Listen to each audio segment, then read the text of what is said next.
Jean Piaget was a Swiss psychologist. He's one of the most famous people that we talk about when we talk about developmental psychology and child development into adulthood. Now, he studied cognitive development, and I'm going to give you an everyday example that might highlight some of these differences in the way kids think. They're just not little versions of us, and at each stage, they not only accumulate more information, the way they view the world and think about it is very different. So imagine this situation. You have a 3-year-old, an infant, and a 10-year-old all at home with a parent who's sort of watching them. They're supervising themselves a little bit. The parent's in the other room coming back and forth and checking on the kids periodically, very close by. Okay, so the infant under a year old is playing with a ball. The ball rolls under the couch, can't see the ball anymore. And that infant can crawl maybe a little bit, but it doesn't crawl after the ball because can't see the ball, so it's completely gone. In their thinking, it's completely gone. That's called lacking object permanence. So they basically think the ball died. It's never coming back, so they're pretty upset. Now the 3-year-old, the middle sibling, sees the ball roll under a couch. It's no longer visible, but has already achieved object permanence. So they understand that that ball is still existing, but you just can't see it or touch it right at the moment. So they go to get it. They get it, they grab it. They're just about to hand it back to that infant little brother or sister and be a good middle sibling. And those of you middle siblings might like this example because sometimes the middle ones think that they're getting the worst of both worlds. But they're just about to hand it back, and the 10-year-old walks in the room, didn't see the ball roll under the couch, but happens to walk in the room. Now the 10-year-old has what we call deductive logic, even more advanced kind of thinking. The 10-year-old sees A and B and puts them together and concludes C. Oh, my middle sibling has the ball. Baby's crying, so therefore he or she must have taken it away. He goes, Mom, Dad, so tattles on them. And of course the middle one didn't do anything wrong, but they might get in trouble if that parent isn't aware that they didn't see what happened and that the 10-year-old, though smarter in a way and can make deductions, isn't infallible. So we're all thinking differently. Now, he talked about 2 processes that he says we use to learn about the world, ways of thinking. He called these ways of thinking schema. We have schema, an idea of the way something is, or a category or a definition of something. And we do 2 things. The first thing we do is we assimilate. Assimilate means bring into us. We take things into our own way of thinking when there's new things, and we might make mistakes. For example, I was at the San Juan Islands at one point, great place for whale watching. We're watching whales pop out of the, orcas actually, but pop out of the ocean. And the parent holding a 2 or 3-year-old on their shoulder says, look, and the little boy says, look, Mommy, a cow. Because it was black and white, big moving animal, but it wasn't a cow. That's assimilation, taking things into your way of thinking. Everything's a cow. The child must have been exposed to cows before and not seen these orcas.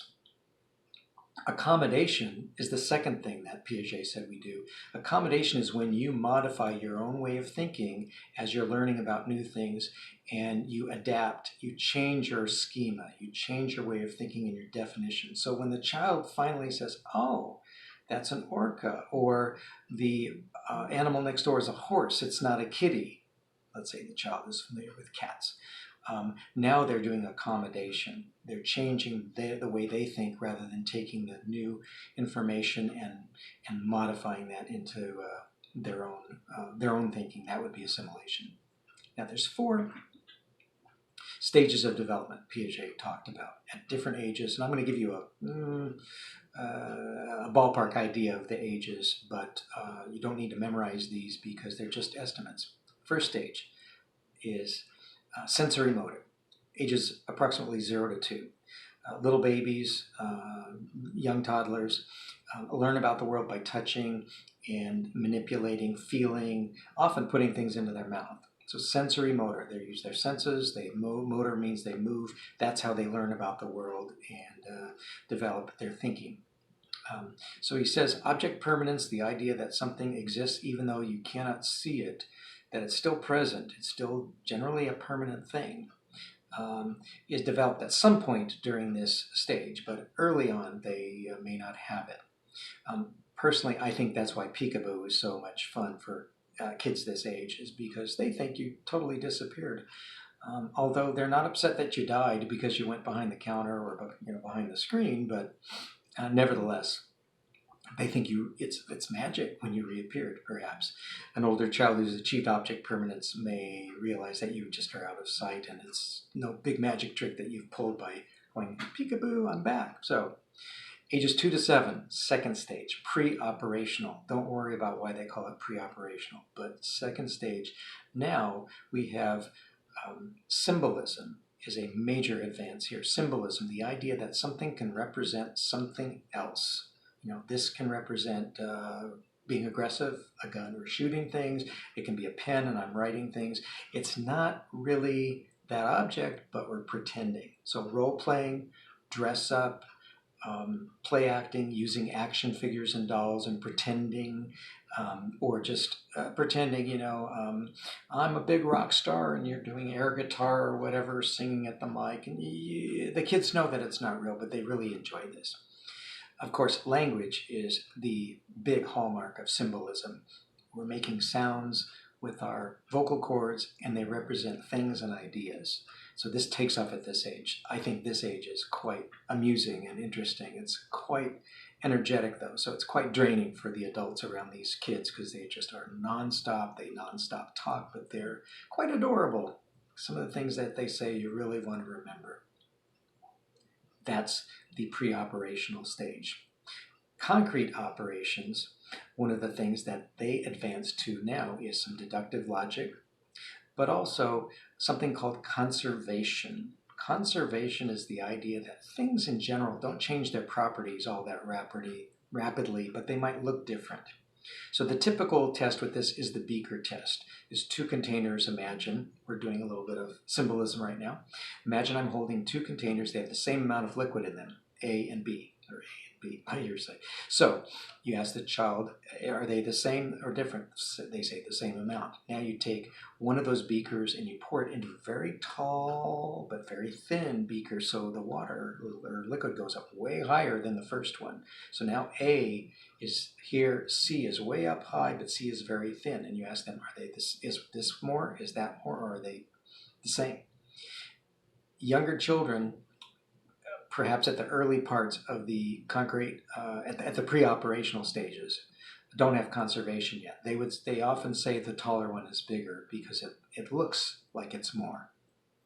Whereas the older children, the concrete operations children, typically about ages 7 to 12, will often say that they've conserved the substance of it. They say, well, you've changed the shape, but you really haven't done anything. You haven't added anything, you haven't taken it away.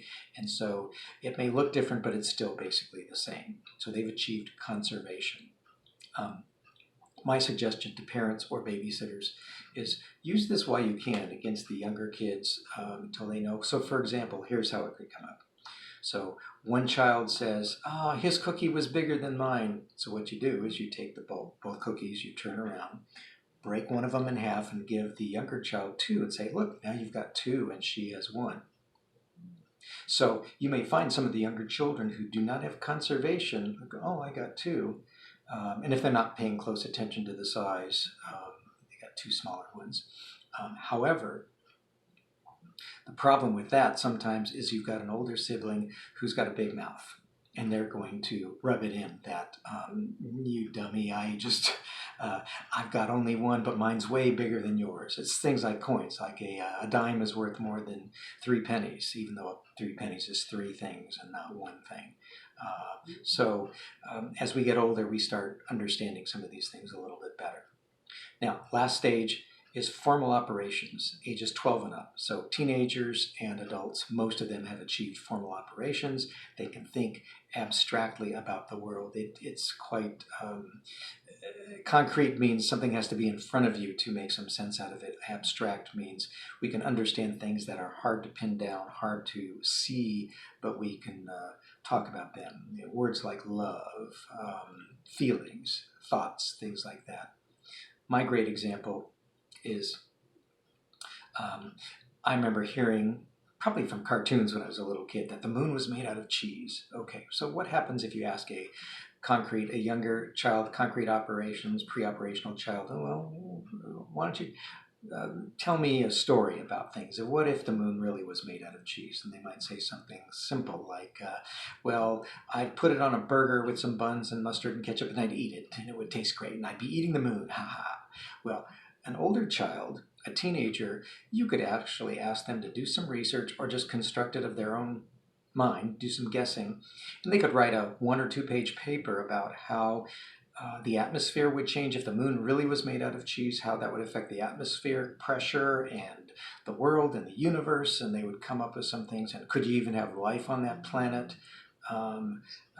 It would be much more complex. So many adults and teenagers are in that formal stage. Of course, some people never get there, but a lot of people do.